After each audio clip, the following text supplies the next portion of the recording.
কি কাটছিস তুই এখানে? ভাই লেবু কাটতেছি। লেবু কাটছিস কিসের লাগা? ভাই শরবত খাবো তাই। তুই লেবুর দাম জানিস এখন? লেবুর দাম কত? এতগুলো নষ্ট করলি কাটা কাটা। ভাই শরবত খাবো তো। এই একটা লেবু নিয়ে এসছি 50 টাকা দেয়। ভাই, এটা কোন কি? 1 মাস খাওয়ার লাগে নিয়ে এসছি।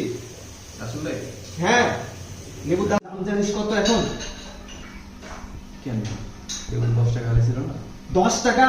এটা রোজার মাস, রোজার মাস। কোন কি ভাই? হ্যাঁ, রোজার মাসে লেবু এখন 50 টাকা করে পিস।